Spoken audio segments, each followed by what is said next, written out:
Queridos filhos e filhas, a igreja, como mãe, é extremamente sinal. Ela trabalha com os nossos sentidos, e de uma forma que, se você perceber, tenta nos alertar sobre certas coisas. A Eucaristia que estamos celebrando, nós saímos um pouco da esfera humana para entrarmos na esfera divina. Eu repito isso. Quando nós adentramos nesse espaço sagrado, é para que nos santifiquemos um pouco mais. Não que no mundo não possamos fazer, mas vamos ser sinceros, é mais difícil.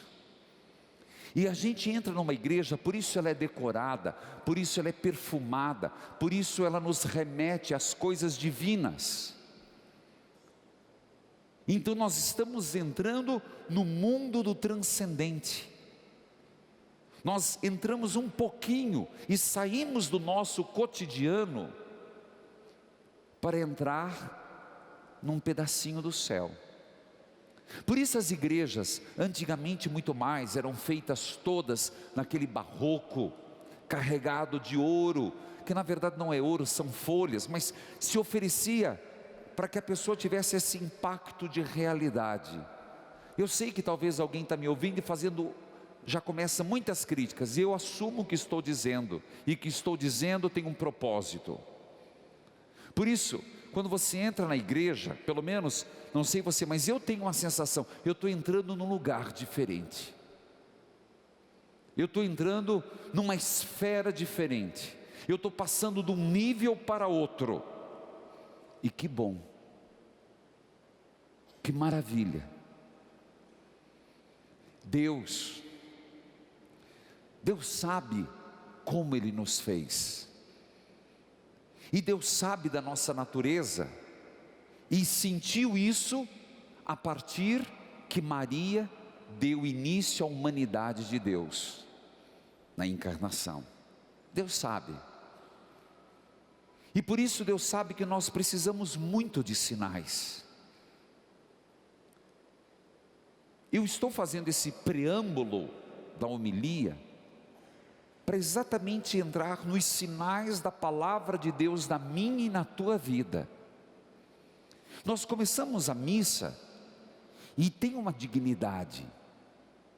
As vestes litúrgicas, as flores, tem uma dignidade, é uma esfera santificante. Não é a mesma coisa, não é uma reunião de amigos, não é uma assembleia de condomínio, não é um encontro qualquer.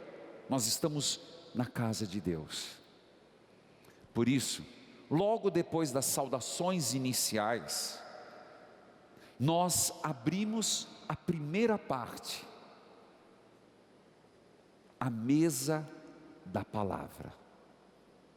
Mais do que ninguém vocês sabem o quanto eu tenho enaltecido, e quero fazê-lo muito e muito mais, a mesa eucarística.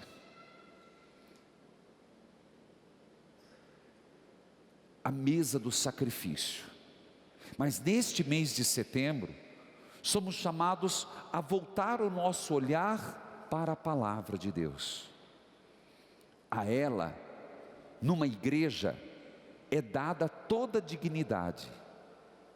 Tanto que, se você observar, de uma hora de missa, eu não gosto desse princípio, que tem que ser uma hora. Não, você já sabe que eu não sou desse princípio. Da televisão é diferente, porque é um momento estabelecido. Mas pelo amor de Deus, não faça isso com o teu pároco. Se passar de uma hora, desce a lenha. A missa tem que ter a sua dignidade, o seu ritmo, nem de mais nem de menos. Se você está incomodado, é problema seu. Se você vai com má vontade, é outra conversa. Começa-se com a proclamação, o Pai acolhe. Vem as leituras. A primeira leitura, que hoje vem de Jeremias, depois vem o Salmo muito bem executado, depois vem a segunda, o Evangelho. Você percebe que o Pai acolhe os filhos que estão sentados, e acolhendo os filhos, os admoesta, os ensina. O pai que tem uma conversa com os filhos. Esse é o sentido da mesa da palavra, onde nós vamos ser instruídos.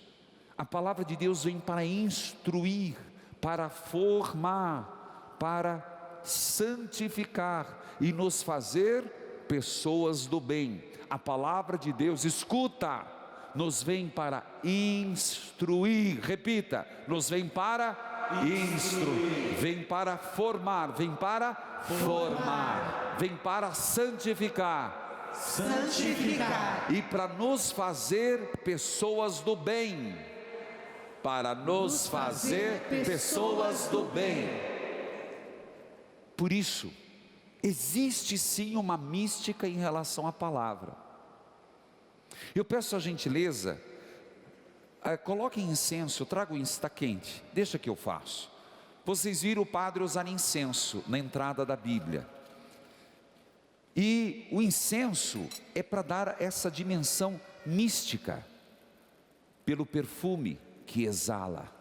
Nós vamos perdendo esse sentido, para lembrar que nós por um momento saímos do pé no humano para entrar com o coração no divino. Isso é ruim? Não. E se o for, gente, alguma coisa está errada na tua vida.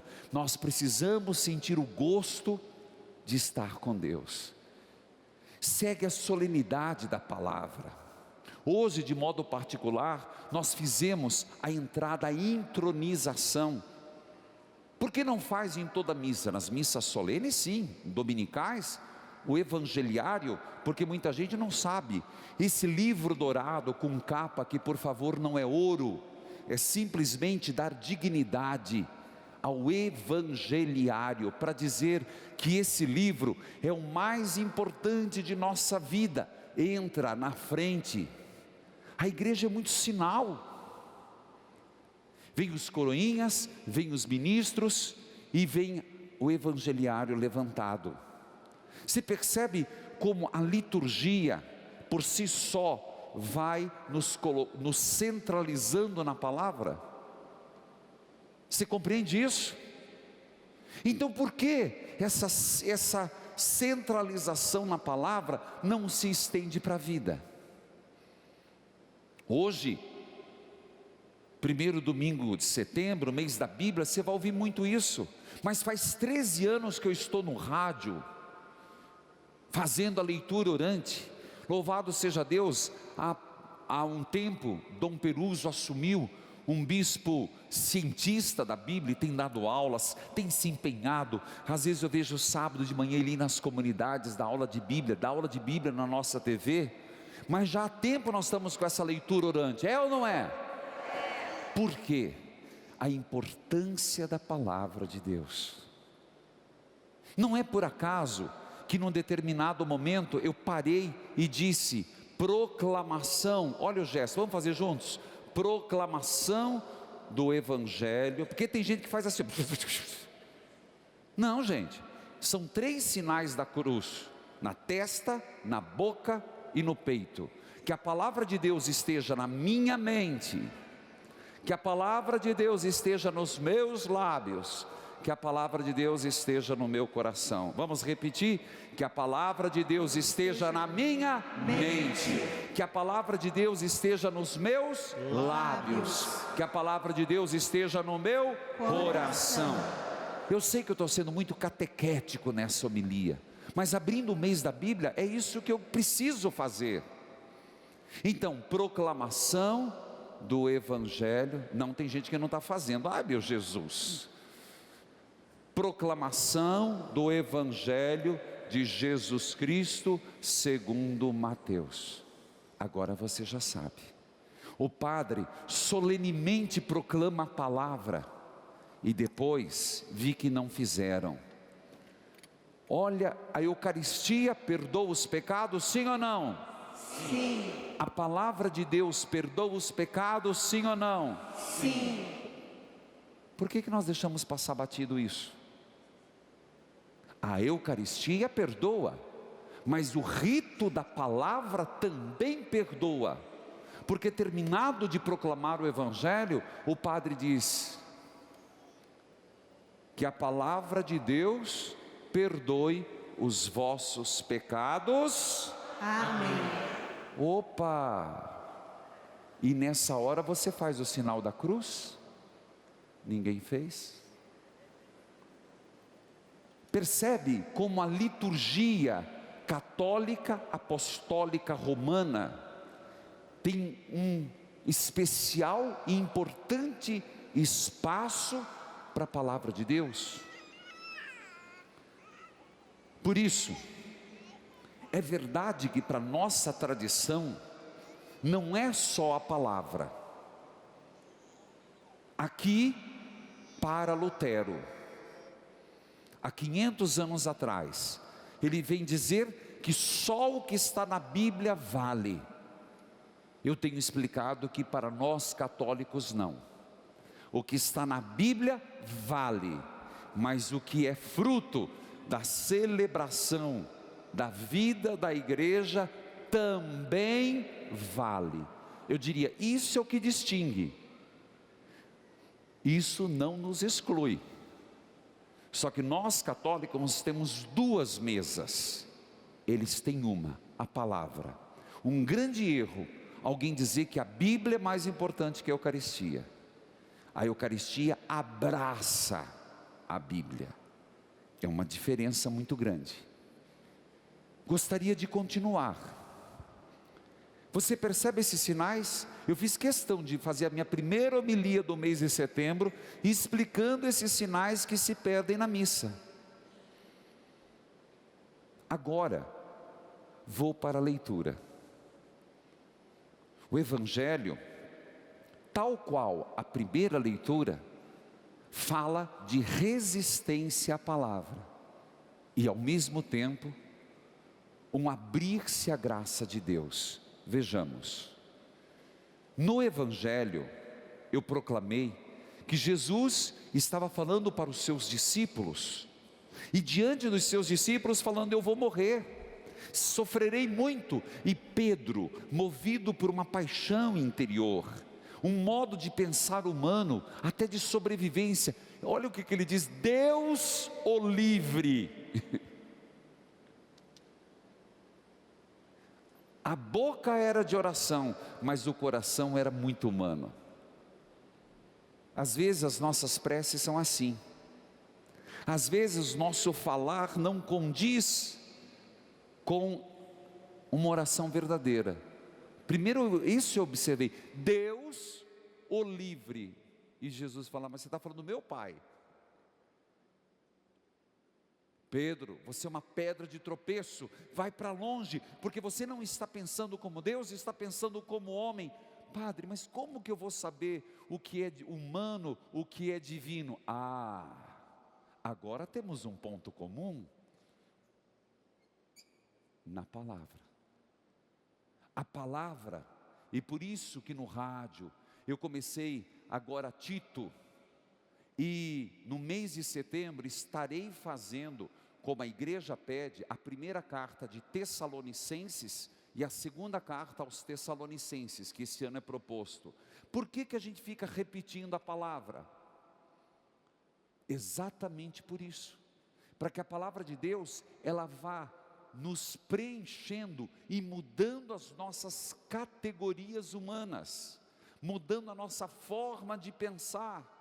Pedro precisou mudar a forma de pensar, só que Pedro, como eu, é durão, e nessa hora ele errou, na hora ele pegou a espada. Não vejo um lado, eu não vejo esse lado ruim de Pedro. Pedro fez o que faria um bom amigo, mas logo depois negou Jesus. Você percebe que todos nós estamos sendo trabalhados. Primeira leitura, Jeremias, que logo no começo diz assim, do seu livro: eu digo a vocês,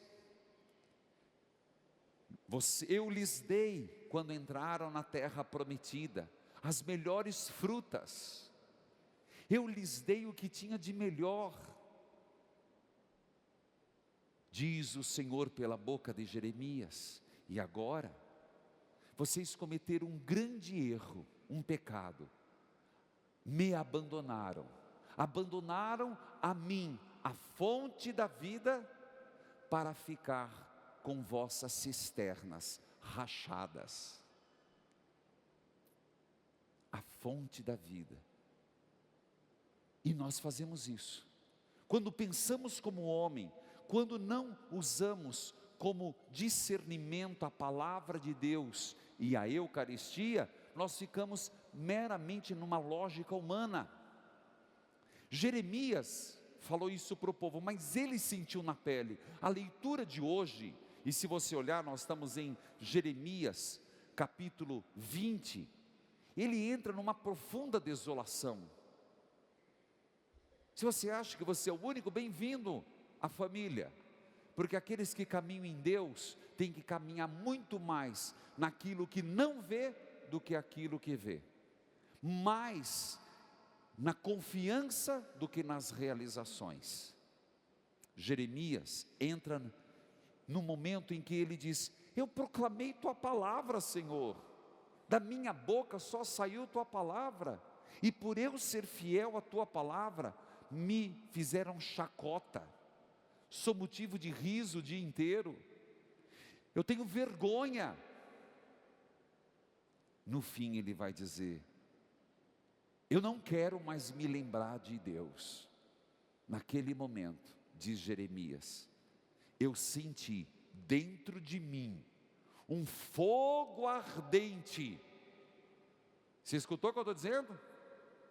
É isso a palavra de Deus, e é isso que eu desejo, e por isso eu fiz toda essa homilia, para toda vez que você for à missa, você dê especial atenção aos sinais da palavra, e que o fruto deste mês de setembro seja sentir como Jeremias, esse fogo ardente, a penetrar no meu corpo. Eu desfaleci, não pude suportar. Que coisa linda, gente. De um lado Pedro, Jesus ensinando, pensa mais como Deus e menos como homem. E Jeremias, eu cheguei a tentar te esquecer, eu não conseguia mais pronunciar, eu tinha vergonha, mas naquele momento, eu senti um fogo interno abrasar-me, e tomou conta de mim, que eu não suportei, eu desfaleci. Que a palavra de Deus surta este efeito em nossa vida.